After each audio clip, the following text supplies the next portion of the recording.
Hi అండి, welcome to Pavithra's cookbook. ఈరోజు కూడా డబల్ ధమాకా అండి. అదే అలసందలతో చేస్తున్నామండి. అది లోబియా బొబ్బర్లు అని కూడా అంటారండి. వాటితో ఫ్రై మరియు రసం రెండు కూడా చూపిస్తున్నాను. ముందుగా పచ్చి అలసందలు దొరికితే పచ్చి అలసందల్ని ఇలా తీసుకోవచ్చండి. లేతగా ఉన్నవైతే ఇలా కట్ చేసుకొని కూడా యాడ్ చేసేసుకోవచ్చు. ఒకవేళ మీ దగ్గర కనుక పచ్చి అలసందలు లేకపోతే ఎండు అలసందలు షాప్లో సూపర్ మార్కెట్స్లో దొరుకుతాయండి, లోబియా అని. అవి తీసుకొని ఓవర్ నైట్ నానబెట్టుకుంటే సరిపోతుంది. ఇప్పుడు ఒక ప్రెషర్ కుక్కర్లోకి మనం ఆ అలసందల్ని యాడ్ చేసుకోవాలి. మనము రసం కూడా చేసుకుంటున్నాం కాబట్టి కొద్దిగా వాటర్ని ఎక్కువగా యాడ్ చేసుకొని 3 విజిల్స్ వచ్చే వరకు మనం ప్రెషర్ కుక్ చేసుకోవాలి. ఇది ప్రెషర్ కుక్ చేసుకునేటప్పుడు కొద్దిగా సాల్ట్ని యాడ్ చేసుకొని ప్రెషర్ కుక్ చేసుకోండి. మనకి ఆ సాల్ట్ అనేది ఆ అలసందలకి బాగా పట్టుకుంటుంది. మనకి టేస్ట్ కూడా చాలా బాగుంటుందండి. ఇప్పుడు 3 విజిల్స్ వచ్చే వరకు ప్రెషర్ కుక్ చేసుకోవాలి.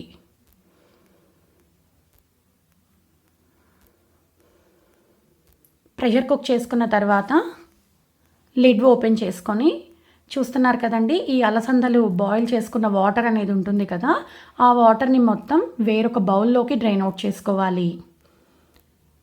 మనము ఈ వాటర్తోనే రసం అనేది పెట్టుకుంటామండి, చాలా టేస్టీగా ఉంటుంది. ఇవి కాసేపు పక్కకు పెట్టుకుందాం. చూసారు కదండి, మనకి వాటర్ అండ్ అలసందలు కూడా డ్రైన్ చేసుకున్నవి రెడీగా ఉన్నాయి. ఇప్పుడు ఇందులో నుంచి ఒక 2 టేబుల్ స్పూన్ల అలసందల్ని తీసుకొని కాసేపు పక్కకు పెట్టుకోవాలి. ఇప్పుడు ఒక ప్యాన్లో 1 టేబుల్ స్పూన్ ఆయిల్ని యాడ్ చేసుకోవాలి. ఈ ఆయిల్ బాగా వేడైన తర్వాత అందులోకి ఆవాలని యాడ్ చేసుకోవాలి. ఆవాలు బాగా స్ప్లిట్ అయిన తర్వాత కొద్దిగా జీలకర్రని యాడ్ చేసుకోవాలి.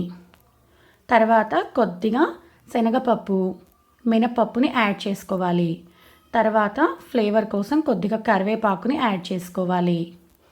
అన్నీ యాడ్ చేసుకొని ఒకసారి బాగా ఫ్రై చేసుకోవాలి. ఇవి బాగా ఫ్రై అయిన తర్వాత అందులోకి కొద్దిగా గ్రీన్ చిల్లీ పేస్ట్ని యాడ్ చేసుకోవాలి. గ్రీన్ చిల్లీ పేస్ట్ని ఫ్రెష్గా గ్రైండ్ చేసుకోండి, టేస్ట్ అనేది చాలా బాగుంటుంది.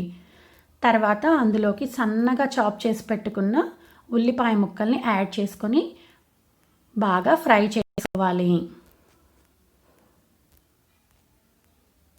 ఇప్పుడు అందులోకి మనం చిటికెడంతా పసుపుని యాడ్ చేసుకోవాలి. యాడ్ చేసుకొని మరొకసారి బాగా మిక్స్ చేసుకొని మనకి ఈ ఆనియన్స్ సాఫ్ట్గా తయారయ్యే వరకు ఫ్రై చేసుకోవాలి. ఇవి బాగా ఫ్రై అయిన తర్వాత మనం ముందుగా బాయిల్ చేసి పెట్టుకున్నాం కదండి అలసందల్ని, ఆ అలసందల్ని యాడ్ చేసుకోవాలి. యాడ్ చేసుకొని బాగా మిక్స్ చేసుకోవాలి. మీరు ఆనియన్స్ వద్దనుకుంటే స్కిప్ చేసుకోవచ్చండి, అవి యాడ్ చేసుకుంటే టేస్ట్ అనేది చాలా బాగుంటుంది. ఇప్పుడు అందులోకి రుచికి సరిపడా ఉప్పుని యాడ్ చేసుకొని బాగా ఫ్రై చేసుకోవాలి. ఆల్రెడీ మనం ప్రెషర్ కుక్ చేసుకునేటప్పుడు కాస్త ఉప్పుని యాడ్ చేసుకున్నామండి, కాబట్టి చూసుకొని యాడ్ చేసుకోండి.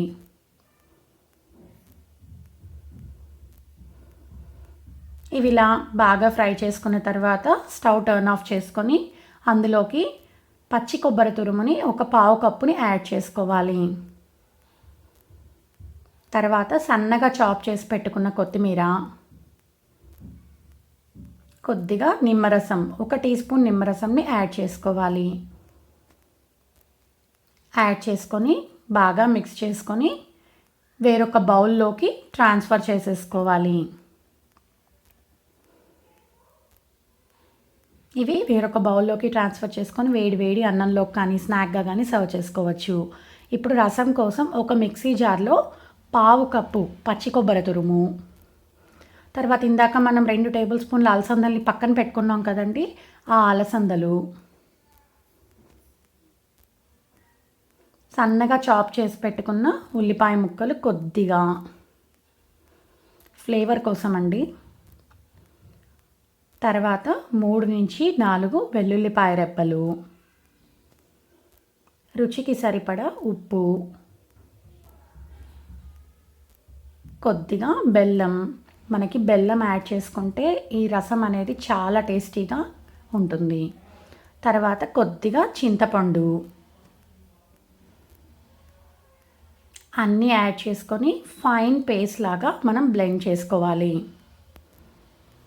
చూస్తున్నారు కదండి, ఇలా ఫైన్ పేస్ట్ లాగా ఇది కాసేపు పక్కకు పెట్టుకోవాలి.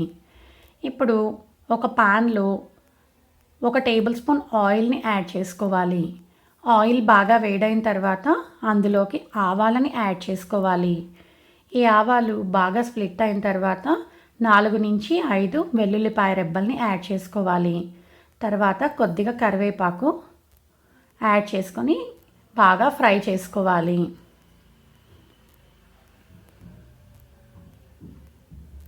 మనకి ఇవి లైట్ గోల్డెన్ బ్రౌన్ కలర్ వచ్చే వరకు ఫ్రై చేసుకోవాలి. ఇవి బాగా ఫ్రై అయిన తర్వాత అందులోకి మనం ముందుగా అలసందల్ని బాయిల్ చేసి పెట్టుకున్నప్పుడు వాటర్ వచ్చింది కదండి, ఆ వాటర్ని యాడ్ చేసుకోవాలి.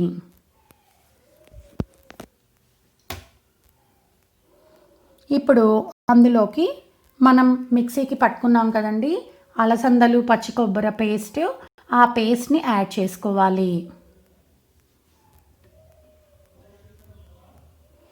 ఇలా పేస్ట్ని యాడ్ చేసుకున్న తర్వాత మనం బాగా మిక్స్ చేసుకోవాలి. మనకి ఎంత థిక్ కన్సిస్టెన్సీ కావాలనుకుంటే దానికి తగినట్టుగా మనం కొబ్బరిని యాడ్ చేసుకోవచ్చండి. ఇప్పుడు అందులోకి చిటికెడంత పసుపు, రుచికి సరిపడా కారం, రెడ్ చిల్లీ పౌడర్ని యాడ్ చేసుకోవాలి. తర్వాత ఒక 1/2 టీ స్పూన్ ధనియాల పొడి అన్నీ యాడ్ చేసుకొని చివరగా కొద్దిగా ఇంగువని యాడ్ చేసుకోవాలి. యాడ్ చేసుకొని బాగా మిక్స్ చేసుకోవాలి. ఇలా బాగా మిక్స్ చేసుకున్న తర్వాత ఇది ఒక 10 నిమిషాల పాటు లో ఫ్లేమ్లో బాగా బాయిల్ చేసుకోవాలి. చూస్తున్నారు కదండి, మనకి రసం బాగా తెరులుతుంది, బాగా బాయిల్ అవుతుంది. ఇప్పుడు అందులోకి సన్నగా చాప్ చేసి పెట్టుకున్న కొత్తిమీరని యాడ్ చేసుకోవాలి. యాడ్ చేసుకొని ఒకసారి బాగా మిక్స్ చేసుకొని స్టవ్ టర్న్ ఆఫ్ చేసుకోవాలి. ఇది వేరొక బౌల్లోకి ట్రాన్స్ఫర్ చేసుకోవాలి. అంతే అండి, టేస్టీ గుగ్గిళ్ళు తయారైపోయాయి. రసం కూడా తయారైపోయిందండి. ఈ గుగ్గిళ్ళని మనం స్నాక్స్గా కానీ రైస్లోకి కానీ చపాతీలోకి కానీ తీసుకోవచ్చు. రసం అయితే వేడి వేడి అన్నంలోకి సర్వ్ చేసుకుంటే చాలా అంటే చాలా టేస్టీగా ఉంటుందండి. తప్పకుండా మీరు కూడా ట్రై చేయండి. Thanks for watching. Please subscribe to our channel Pavithra's cook book.